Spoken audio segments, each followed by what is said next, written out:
Yesterday, Clutch CEO Rich Paul, he sat down, he did an interview with NBA Radio at Summer League. He gave us some very interesting thoughts about where LeBron's career could go. Take a listen. Could you envision something where he does actually play maybe 43, 44, 45? Can you see that happening? I know it's far down the road. What does that put him at, 5 or 6 more years? Yeah. I think it's important to understand what really motivates him. I know it. Obviously, I've been around him for so long, I can tell you what his day probably looks like without even talking to him. And as long as his mind is there, as long as he's still excited about playing the game, in addition to the health, absolutely. You know, because I always tease him. I say, if your athleticism went away, you just be Karl Malone. It's fine. You know, like, you can pick and pop, shoot the jumper, That's make true. the right read. He can literally play for as long as he wants to. All right, he can play for as long as he wants. There have been 5 players in NBA history who've played at least 21 seasons. Vince Carter has the record with 22, right? That's and then we have Kevin Garnett, Dirk Nowitzki, Robert Parrish, Kevin Willis, all played 21 years. So LeBron would join this list in his upcoming season. And this topic, it originally came up, right, because Venus Williams said that she wants to play until she is 50. And I said, you know what, go ahead, girl. LeBron is 38, turns 39 coming up here. He says, he could play till he's 45. How many seasons do you see here, Rich? Well, again, he can play as long as he wants. It is true, because if you listen to Rich Paul, he was not saying that he's going to be dominant for as long as he wants. He's saying that he can pick and pop, he can do some different things. So, look, when you have an IQ like that and you're 6'9", and you have that size, you can switch positions. He can be the point guard, he can be the power forward, all of these things. But he won't be dominant till he's 45. He'll be dominant till he's like 43. Yeah, but we've already seen the evolution happen. You know, when he came into the league, everyone knew he could go off the bounce, get to the rim, and then we saw him take more and more threes, and he shot a great percentage the last few years. And so he'll lean more on that, especially that, what is it, like that dribble, look down, I know I'm going to step back type of thing. But I think it's cool because if you think about the greats of the generations throughout sports, you've got Tom Brady at that 45 mark. It's interesting that that idea is out there.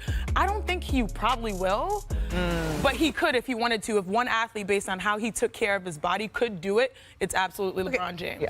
Was I sitting in the room a couple months ago when LeBron got eliminated from the playoffs and said, I might retire? Yes, like, we were sitting there, right? He said he has things to evaluate, which you should do at the end of every season. Especially when you get up there. He always says, if my mind is right, my body will follow, okay? And so his mind was not right at the end of last year because he had played so much just to get into the playoffs. Like, that took so much out of LeBron to get the Lakers into the play-in tournament, then to get through Memphis, then to get through Golden State. He was mentally and physically exhausted. And so, we had a real discussion about this for a couple of days, and he's never publicly said, I'm not retiring. He's never come out and said that. I think we all assumed he was just spent, needed a week or two to recoup.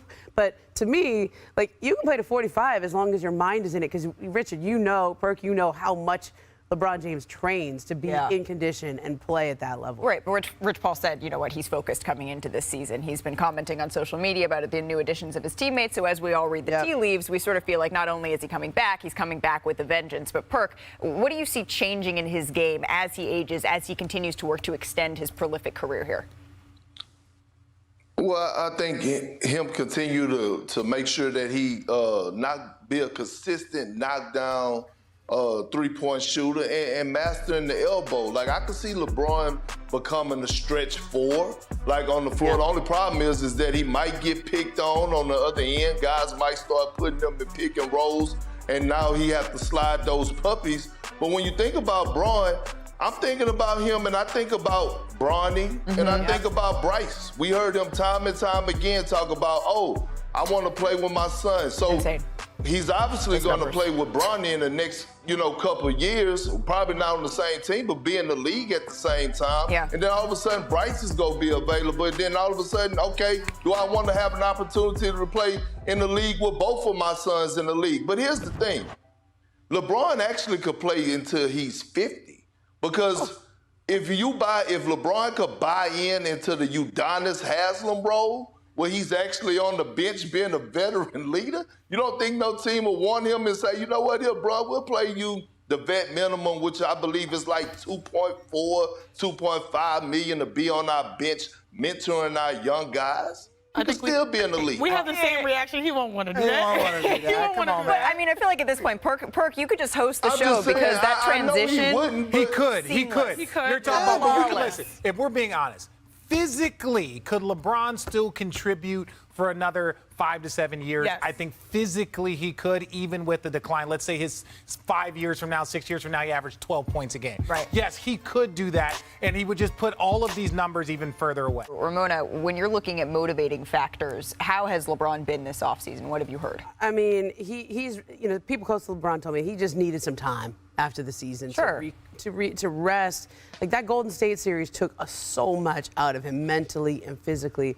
And I think LeBron is to the point where they need to compete for champions to keep his mind in it. But once Bronny and once Bryce get to a place where they might be in the league, that's another round of motivation to where, if the Lakers if the Lakers have the pieces around him to compete, he'll be motivated. But if Bronny's in the league in 2 years, I mean, this is, I'm gonna keep saying this because it's a shocking thing to say. This could be his last year as a Laker. Like if Bronny gets to the league in one more year, LeBron's gonna go where Bronny is. He said that. I want to go where Bronny is. It may not be with the Lakers.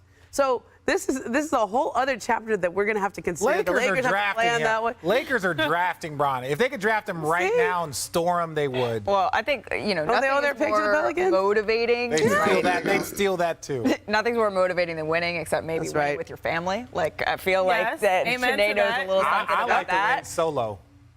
That surprises nobody out there. Speaking of motivation, hey, Perk, have you seen Anthony Davis's offseason training? Have you seen what it's been looking like? It's been pretty intense. What do you think? I know we've said that Anthony Davis needs to come back. He needs to have, you said, his best season, right, in order to complement So you trolling. LeBron? You're trolling. No. You're trolling. Look at his reach. You're saying this is impressive? That's a troll.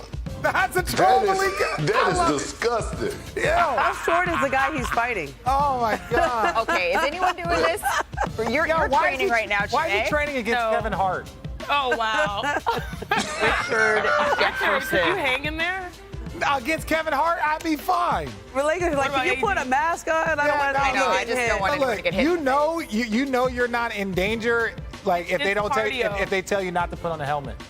Oh, How do you feel that I reach him? like, you're going to be all right. You're going to be all right. Go ahead, Perk. Well, man, listen, I'm telling you, if you want to get in shape, Yeah. that is one of the most intense workouts that you could possibly do. Now, How I'm do you not know? looking How at do it you as know? Anthony How do you Davis know?